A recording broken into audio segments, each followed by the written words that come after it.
Do you want to learn how to get healthy, perform at your best, and create body composition changes that last? In this podcast, we're going to talk about all things fitness, nutrition, health, and mindset. You're going to learn how to create real results, and most importantly, how to maintain those results in the long run. I'm Johan Vesters. I'm Kristine and Johan. And you're listening to Talking Nutrition.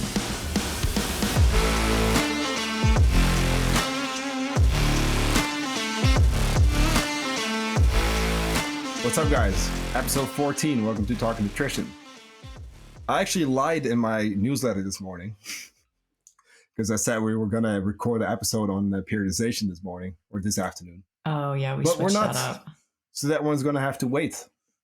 We are going to talk about the different phases or seasons of nutrition and how you can kind of plan for the rest of your year. I think by the time that one comes out, it's probably going to be November. It's still going to be applicable.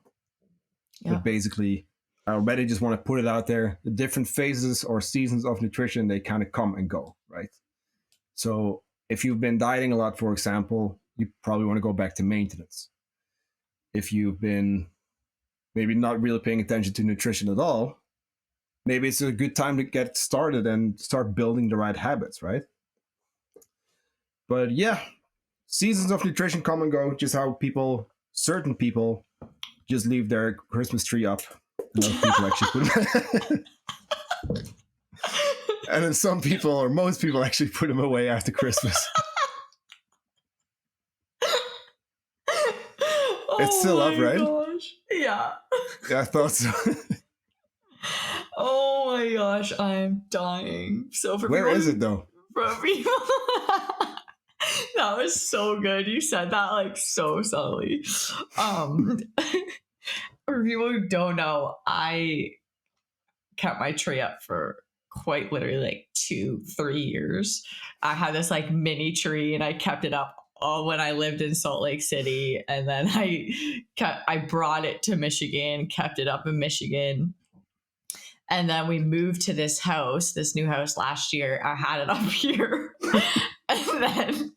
And then Eric, the other day, he's like, I have a surprise for you. And he's like, close your eyes. And I close my eyes and he comes in and he has a brand new mini Christmas tree that like matches our barrel that we have in the corner. Oh, and I'm like, I thought I couldn't love you anymore, but I love you so much.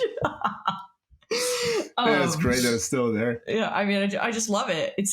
It brings me like cozy vibes. It's like peaceful and like there's nothing better to me than cozy vibes. Like I love cozy vibes. So like the stories of Rose by the fireplace. Oh, I know. They're literally the best. Like I love seeing that. It's so funny. The thing is like we're gonna put like a little piece of glass up on the bottom. Yeah, that's a good idea. Things are like kind of sometimes the fire pops and it flies out. I'm like, so she's probably gonna try and scooch through the side because she literally like goes and like this far next to it. I'm like, please stop. Like you're giving me anxiety. But I know she loves it. Yeah. So not for nothing. Like I like that time of the year. Like, as you know, like we don't get any sunlight here for 2 months. And that is one thing that kind of helps. There's a lot of lights, especially in the city. Yeah. Every window of every house has like a light, like people make like a thing. Right. It's coziness. Or they make a point of it. Like, there's light in the windows and it does help, I feel like. Yeah, totally. And I can see that. Yeah, like as much as you, of course, like you notice, of course, my energy, it sucks around that time. I definitely drink a lot of caffeine then.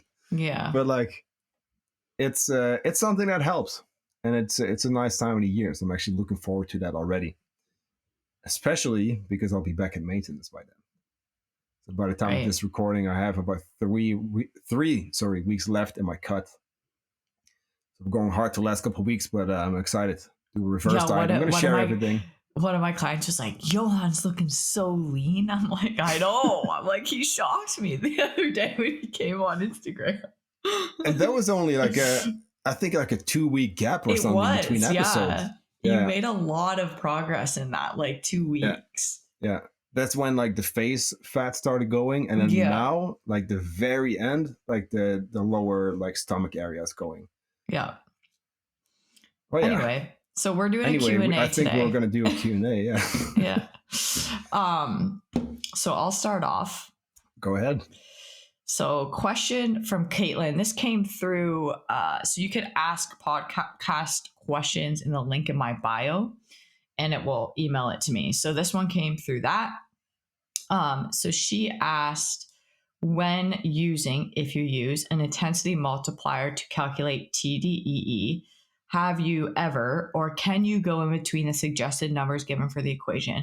So she's talking about online calculators that calculate your TDEE, so total daily energy expenditure, and they give you the options like light exercise. It's calculating your BMR times 1.375, and then moderate, 3 to 5 days of exercise, BMR times 1.55, and so on. So she's asking, could you use a middle ground BMR, for example, BMR times 1.45? So if she was in between like light and moderate, she's asking. I don't. So first of all, when I use like a TDE calculator to get an estimate of someone's total daily energy expenditure that I'm bringing on, as a nutrition coaching client, but it is a complete estimate. Like I really don't even use it. Like I'm just looking at it, more or less. I am looking at what they're currently eating right now. Okay. So I get them to track 7 days of food and see how much they're eating. And then we take a deep dive, like we get on a call and we take a deep dive into their past dieting history, what the last, year, 2 years have looked like, because that gives me, a pretty good idea of like potentially where metabolism might be sitting, what's kind of like what's happened with that. So I don't go in between. No. It's very much just used as I don't even know the word. Like it's used as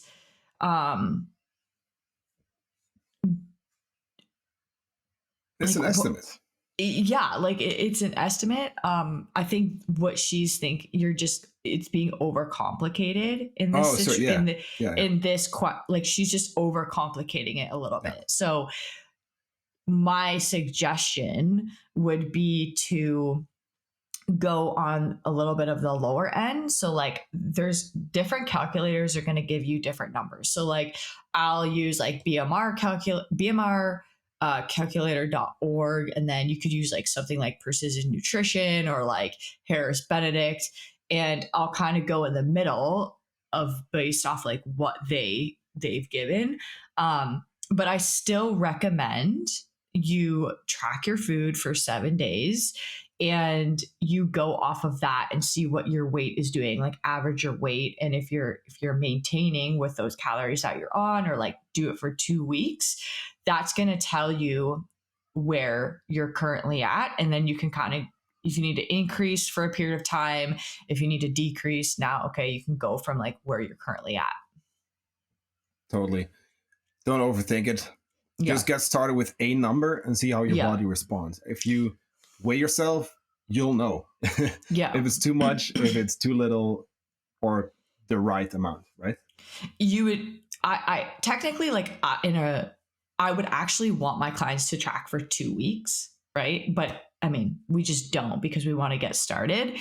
But someone, if you're not working with a coach and you're not in a rush, which you shouldn't necessarily be in a rush, track for 2 weeks, like how you've been eating. Don't change anything. Eat exactly how you've been eating. Get your weight in every day and get an average of your weight. If it's going up, you're kind of in a like surplus. If it's staying the same, you're at maintenance area. If it's going down, you're in a deficit. Yeah, not just that. I mean, for a lot of people who start looking into this, they also just get into tracking. So that's also something, which is also a reason why I wish we had 2 weeks. Or, I mean, we could do this, but realistically, like our clients do, we want to start making results, Yeah. And I do think that 1 week is pretty good already. However, 2 weeks, just give it two, like see how it goes, get consistent, then maybe adjust if you need to. Yes, totally. Yeah, even when a client comes on, like I'm like, these couple weeks are still testing weeks. Like I tell them that. I'm like, Totally. this is where I'm still seeing, what's going on. I'm going to give you this to try and hit, but we're still in this like testing area. Yeah. And then we just see how you respond. Mm-hmm. That's exactly what I do with the people I just did macros for. So in September, I did macros for people for free to just fill in a form. Yeah.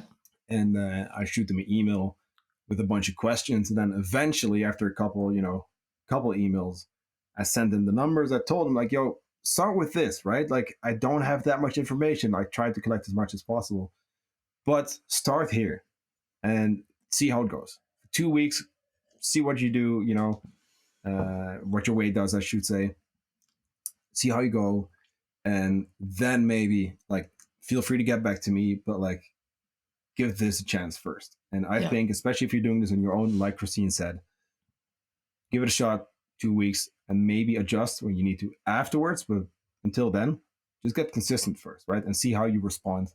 Because those formulas, they're great, and we use them sometimes, but it's just an estimation. Like, we don't really know if it's going to be too little, too much, or actually close enough.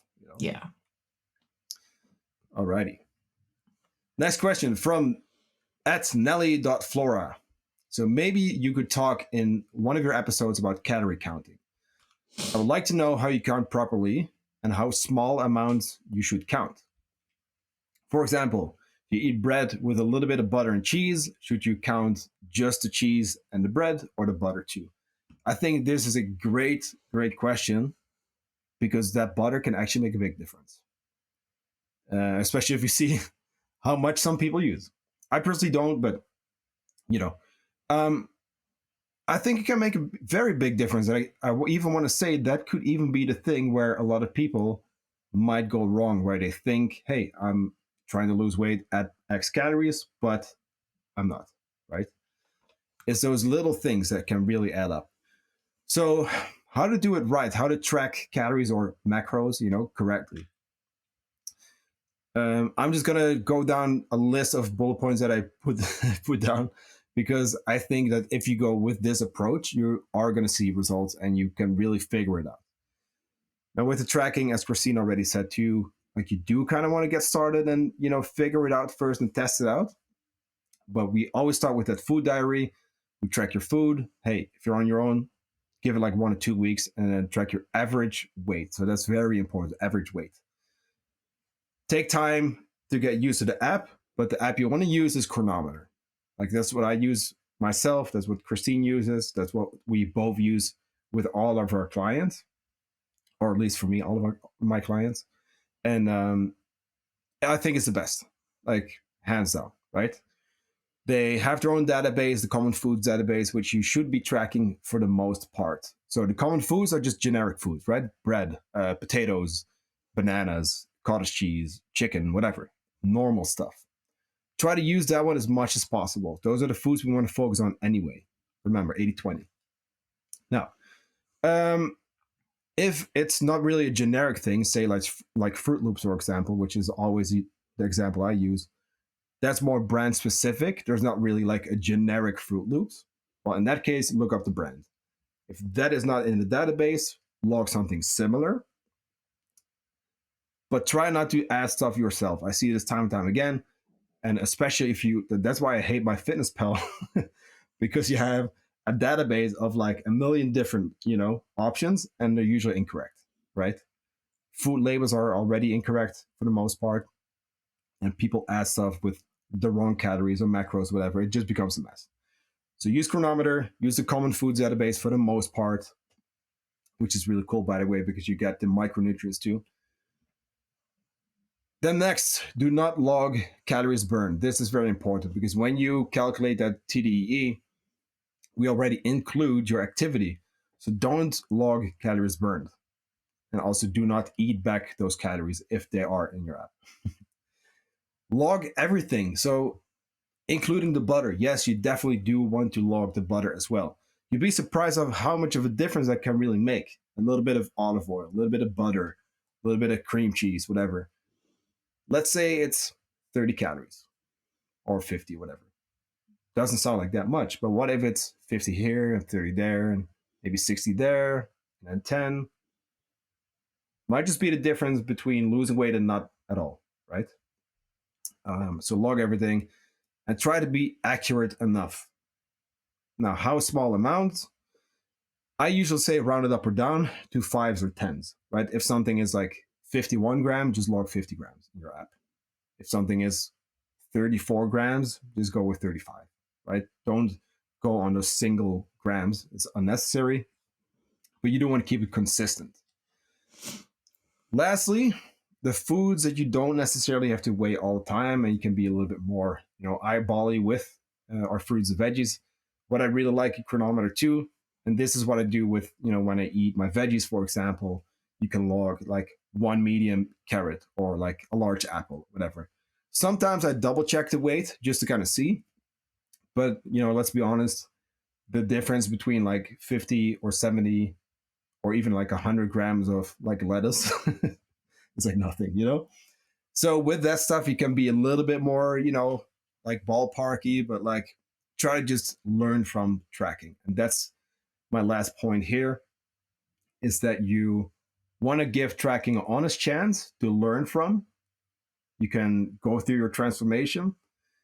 You could go back to maintenance. And once you're at maintenance, that's where I would say, like, let's move away from it. Because personally, I think it's equally important to do with and without tracking. But use it, like, give it an actual chance, like track for at least 30 days before you decide, hey, this is for me or not. Because most of the time, especially those first couple of weeks, if you've never tracked before, they can be frustrating. But let's be honest, anytime you get a new phone or you start using a new app or whatever it may be, it's also annoying, but you get used to it anyway, right? Right.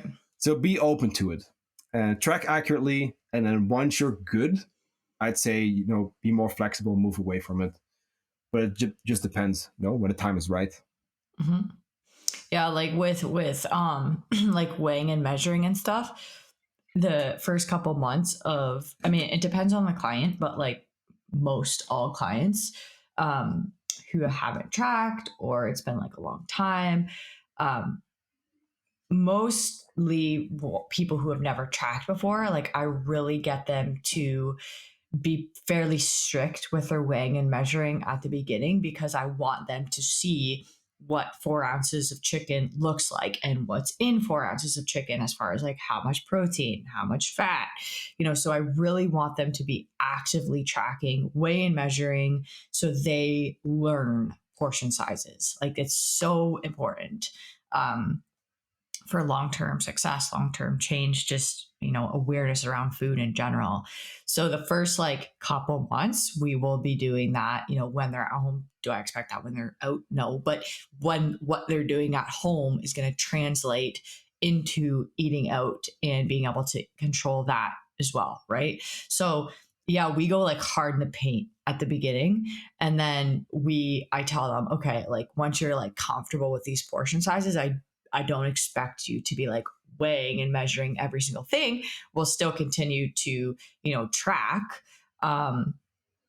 so that I can see what they're eating and they can see what they're eating. And I mean, it creates freedom that way. But then, like you said, in different situations, I will have them reduce the amount they're even on the tracking app. Once they're in a comfortable spot. But like if you're trying to cut or like something like that, we will definitely be tracking, just because it's the best bang for your buck, period. In accuracy. But yeah, you pretty much touched on everything there. People often ask me this question. So why do my calories not match why do my macros and calories, like, why are they off? So as long as you're hitting your macros, so protein, carbs, fats, you're going to hit your calorie target. But sometimes the calorie target can be off, right? And that's because nutritional labels can be up to like 20% off. Like Johan said, entry errors, people adding in stuff that's just like not correct. Sometimes like net carbs and fiber can play into that as well. Alcohol can play into it as well. So as long as you're hitting your protein, carb, and fat targets, you are hitting your calories. So more focus on those when you're tracking in the app versus looking at your calories. Definitely. All right, next question from Kristine. How many rest days do you take, and what kind of snacks do you eat? I put this in here because like so many people ask me this question. It kind of depends. Okay, so as far as rest days go, it depends. When I was like heavy into my CrossFit days, I was taking 2 full rest days a week, like doing nothing. Okay, because people think that like active recovery is rest days, and it is not. Okay, like going on do a 45-minute AMRAP. Yeah, like going on like a 5K easy run is not a rest day. A rest day is you doing nothing and not stressing the body.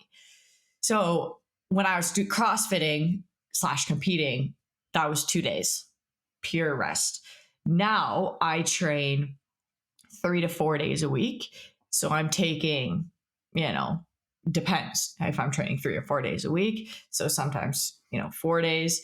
And again, I'm not doing anything on those days, but resting and steps. So like all I focus on is like hitting my 8 to 10K steps, just making sure that I'm, still moving in some way, but I'm not stressing the body at all. So that's where I am right now with my rest days. And I'll probably stay there. I don't see myself ever going back to training 5 days a week. I feel really good training at 3, like 4 days to honestly is like, sometimes that's like even pushing it for me. Like I'm starting to transition into 3 days a week, like full body. Because I like that. It makes me feel good. I like 4. I like 4 can personally be good. For me, like 4 is great. Mm-hmm. I think 2, something that you've been doing, like you've built like a really solid foundation. Like you've been training a lot, mm-hmm. and currently you're not really chasing like performance goals, for example. No. So now you can also play with that, and it's so much easier to kind of maintain on a little bit less. And hey, so Rose. Yes. But like, hey, like it's great sometimes, for your schedule to only have 3 of those sessions, right? Right. Yeah. Because it leaves time for work. Yeah, and like free time, like I'm loving it. And free time, yeah. Yeah, it's great. Sorry, I'm on work mode, so that's okay. But you're right, yeah, free time too, obviously. Yeah. So, and I find that I'm recovering better, right? I recover better with 3 days versus 5. And then what kind of snacks do I eat? So lately, well, okay, anytime I think about eating, I'm trying to have something balanced, right? So a protein, a carb, fiber, fat. So it kind of depends. I go in phases of like different snacks, but sometimes my snacks are actually just mini meals. And so I'll have like oats with some protein powder, chia seeds, and nut butter. So like that's like could be a midday snack for me. A smoothie, fruits, nut butter, protein powder, same type of thing. Then lately I've been doing like Greek yogurt with some gluten-free Oreos. And then I've been adding a little bit of this like nutso butter. I don't know if you've ever heard of that, but it's really good. I think so, yeah. So you're getting like your protein from the Greek yogurt. My go-to is I have these meat sticks. So like they're turkey sticks, and I have 2 of those. And I think that it ends up being like around 16. Can you hear her? It's fine. It's not that bad. It's not bad.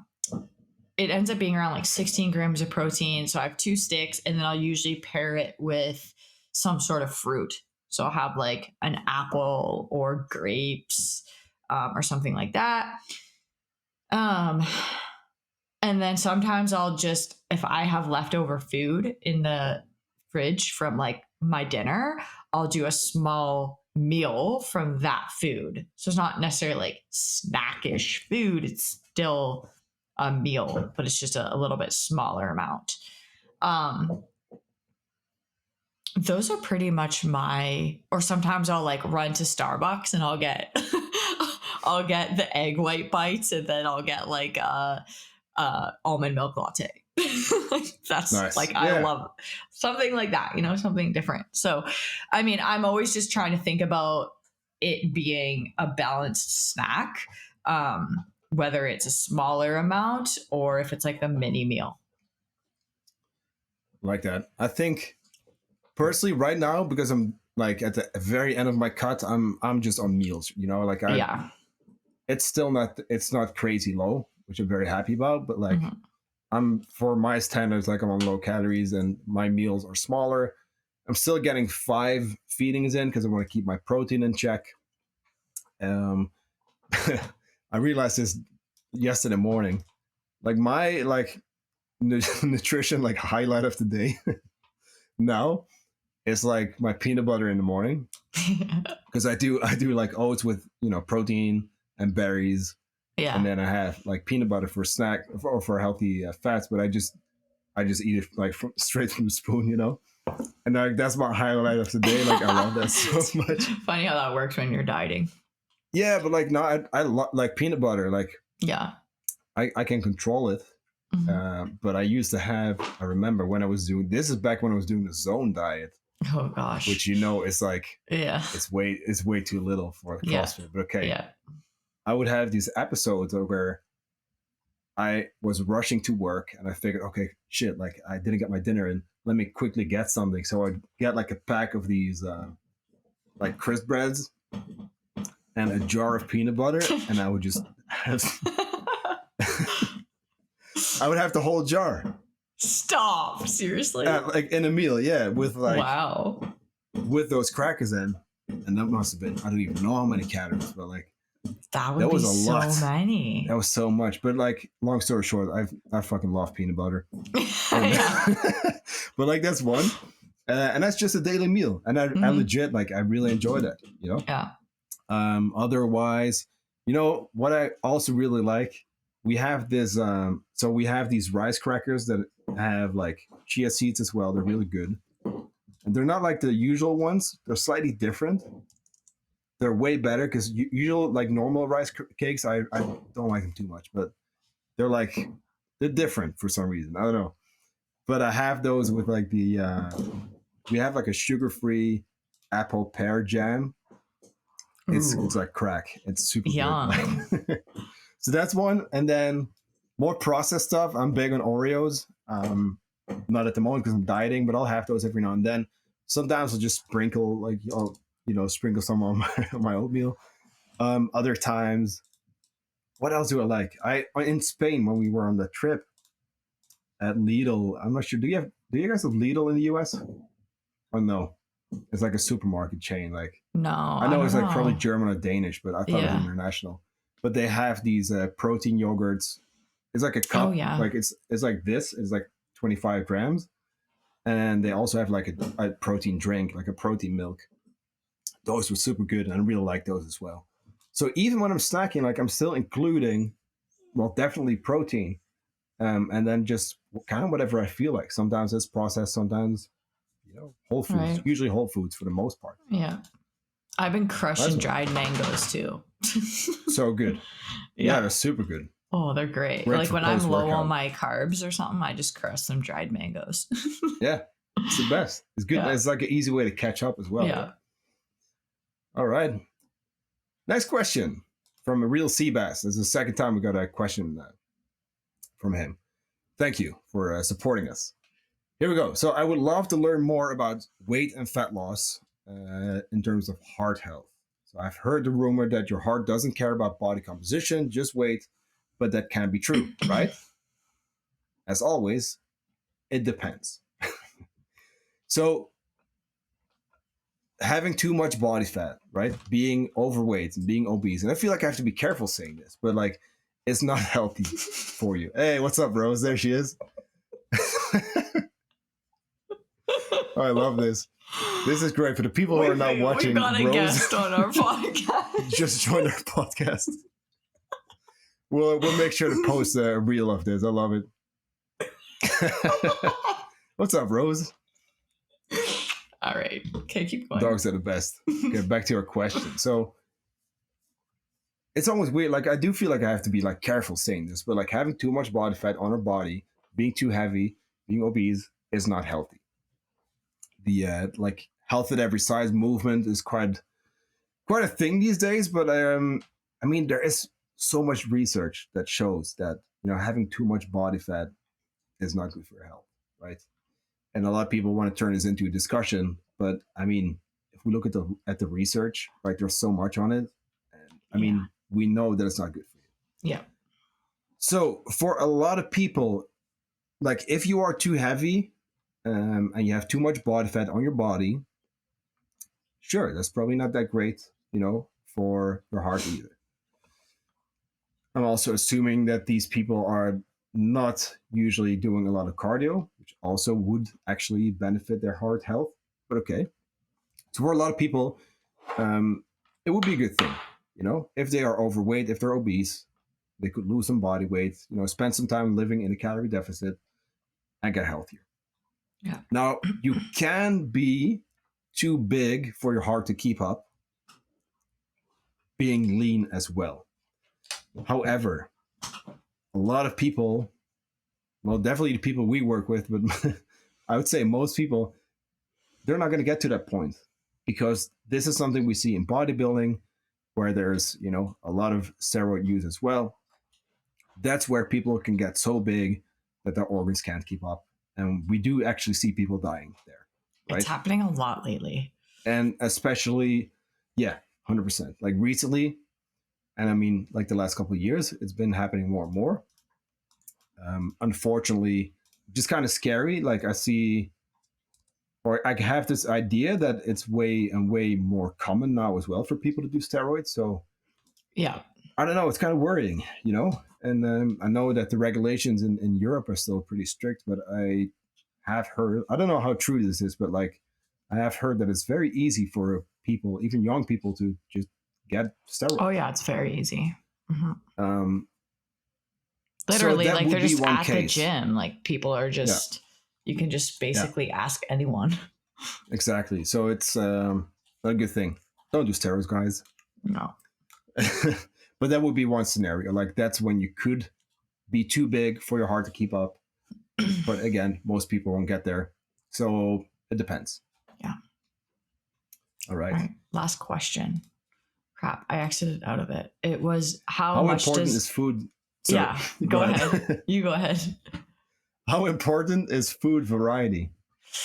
So it's important. I would say it's important from a micronutrient standpoint. Also, not getting bored. That's a thing. Pretty important. So from like a micronutrient standpoint / variety, if you're having variety in your meals throughout the day, that's most likely good enough. Because I think people are thinking like, okay, I have to eat the same thing every single day, which is, you can do it, right? You can do it. You can have the same meals every day. But as long as there's variety in the day. Does that make sense? Yeah. So like breakfast, totally. Lunch, dinner, snacks, you're getting some variety within that and not eating the exact same thing all day long. But that can look the same throughout the week. I personally, and I do like telling my clients this too, like from, to make things easier, we want to keep things pretty simple, but from a variety standpoint, like switching out different fruits and vegetables, like it's really not going to make that big of a difference in terms of like our macros or anything like that. But we want to have that variety just because each fruit and vegetable brings a different micronutrient profile, right? So that's really the main thing with variety. Same with like, you could say same thing for meats. I mean, you could say it for everything. They're all going to bring some sort of different micronutrient profile, but it's not a big deal if you're having the same thing every day, as long as the meals are variety, have some variety. Yeah.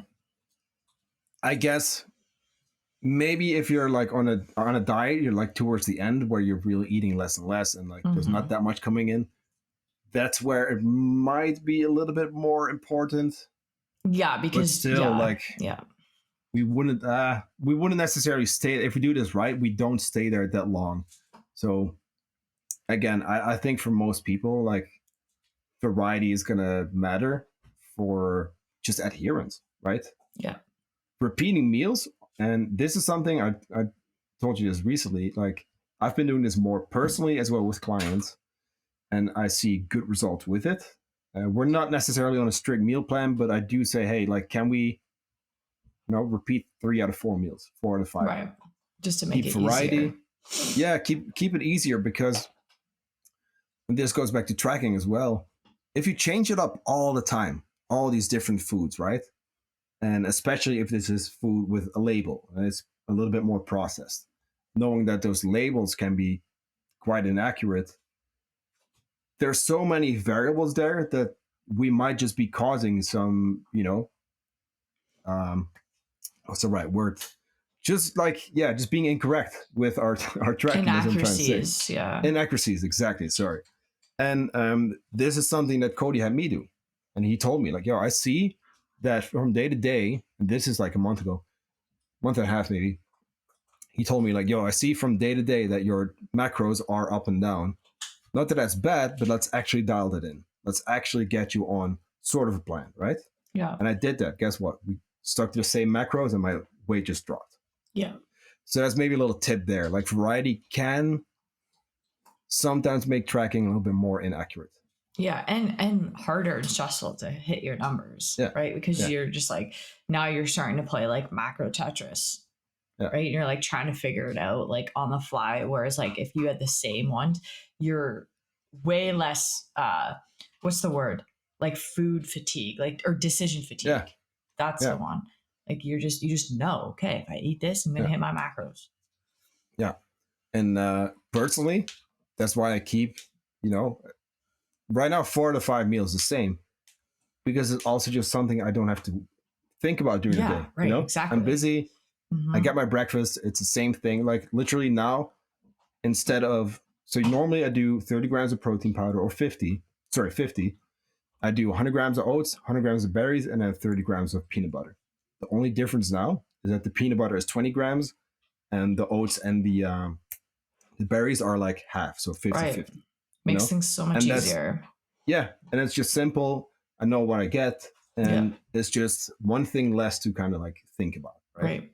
Yeah. And especially if you live a normal life, which I'm assuming that most people do. Yeah. Like, you have shit going on. You're busy. Mm-hmm. And if we can actually, maybe include a little bit less variety during a cut. I'm specifically speaking, about cutting right now. That might just be a good idea. Mm-hmm. And then say, hey, once we're back at maintenance, let's get more variety in. I agree. And feel free to change it up. Yeah. Alrighty. Cool. I like these episodes. I think the Q&As have been doing the best as well. Have they? Yeah, I could see that. Yeah. So generally we get some good feedback here. So that being said, if you would like to submit a question, hit us up on Instagram. You can follow us at Talking Nutrition on Instagram. I said Instagram double. 3 times. Anyway, we like doing these episodes, and I'm pretty sure you guys do as well, because the feedback has been good. So that being said, shoot us a message, shoot us an email, and we'll talk to you next time. Thanks for listening. Thank you for listening. If you want to help us grow the show, please make sure to leave us a 5-star rating or share this episode on your Instagram stories. Now, if at any point you feel like you need more help, you can always reach out to Kristine or myself directly via any of the links in our show notes, because we're here to help. Thanks again, and I'll talk to you in the next episode.